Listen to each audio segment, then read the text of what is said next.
ஜனநாயக முறைப்படி எந்த அரசியல்வாதிகள் வந்தாலும் ஒரு சரியான கட்டுப்பாடு விதித்து செய்வாங்க. அதையே எங்கள் தலைவருக்கும் கொடுக்கணும். ஏன் மற்ற கட்சிகளுக்கு ஒன்று, ஆளுங்கட்சிக்கு ஒன்று, எதிர்கட்சிக்கு ஒன்று புதுசாக ஆரம்பிச்சிருக்காருங்கிறத எங்களை போட்டு இந்த பாடுபடுத்துறாங்க. எதுக்குன்னு தெரியல. ஒரு கட் அவுட் வச்சா வைக்கக்கூடாதுன்றாங்க போலீஸில், கொடி நட்டினாலும் நட்டக்கூடாதுன்றாங்க. ஆளுங்கட்சியோடைய கேட்க சொல்லக்கூடிய வார்த்தைகளை கேட்டுக்கொண்டு அதிகாரிகள் எல்லாருமே ஒரு வழி பாதையாக ஆளுங்கட்சிக்கே சப்போர்ட் பண்ணி செய்கிறது இது நியாயம் கிடையாது. இதில் எங்களுக்கு ஒரு 20 நிபந்தனைகள் கொடுத்துருக்காங்க. நீங்கள் 10 நிமிஷம் தான் பேசணும், 12:05 1 மணிக்குள்ள அந்த ஸ்பாட் விட்டு வெளியாகிடணும். இதெல்லாம் எதுக்காக இந்த தடைகள் செய்கிறாங்கங்கிறது தெரியல. 1000 தடைகள் போட்டாலும் இதையெல்லாம் தாண்டி வர்றதுக்கு எங்கள் தலைவர் தயாராக இருக்காரு.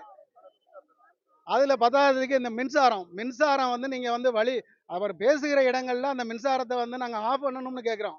அதுக்கு காரணம் அந்த மின்சார கம்பிகள் எல்லாம் கீழே தாழ்வான நிலையில் இருக்கிறதுனால அதை கேட்குறோம். எந்த மக்கள் நிற்கிறாங்க, எந்த பொதுமக்களுக்கு பாதிப்பு வந்துடக்கூடாது, அதில் அந்த மின்சாரத்தின் வாயிலாக உயிர் சேதங்கள் வந்துடக்கூடாது. இது ஒரு காரணத்துக்காக தான் நாங்கள் அதை நிறுத்தணுங்கிறோம். வேற மற்றபடியான எந்த கருத்தும் எங்களுக்கு கிடையாது. இதையெல்லாம் செய்ய வேண்டிய கடமை ஒரு அரசுக்கு உட்பட்டது. எந்த அரசியல்வாதி வந்தாலும் அதை செய்ய வேண்டியது அரசாங்கம், அரசியல்வாதிகள், அரசு துறையும் செய்ய வேண்டியது. இதை தவறாம செஞ்சு கொடுத்தீங்கன்னா நல்லா இருக்கணுங்கிறது தான் எங்களோட கோரிக்கை.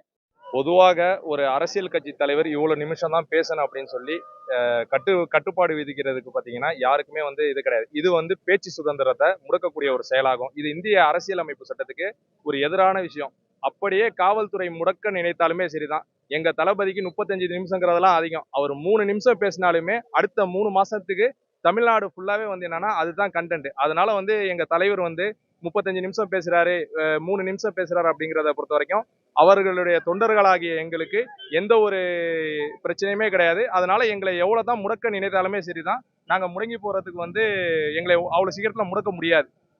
தமிழக வெற்றி கழகம் என்பது ஒரு காட்டாற்று வெள்ளம். அந்த கட்டுப்பாடுகள் எங்களுடைய தோழர்கள் ரொம்ப கட்டுக்கோப்பா இருப்பாங்க. தலைவரோட சிலைகளுக்கு எந்த பாதிப்பும் ஏற்படாது, மற்ற நிறுவனங்களுக்கு எந்த பாதிப்பும் ஏற்படாத வகையில் ஒரு கட்டுக்கோப்பான கூட்டம் தான் எங்களுடைய கூட்டம்.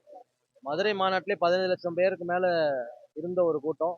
அங்க எந்தாவது ஒரு சட்டம் ஒழுங்கு பிரச்சனை ஏற்பட்டுச்சா, பெண்கள் பாதுகாப்புல ஏதாவது குறைபாடு ஏற்பட்டுச்சா? எதுவுமே இல்லை. இயல்பாவே கட்டுப்பாடோட வளர்ந்த கூட்டம் இது. அப்படிப்பட்ட ஒரு தலைவனுக்கு கீழே இருக்கிற கூட்டம் என்றுமே அரசு சொத்துக்கோ பொது சொத்துக்கோ சேதம் விளைவிக்கக்கூடிய கூட்டம் கிடையவே கிடையாது.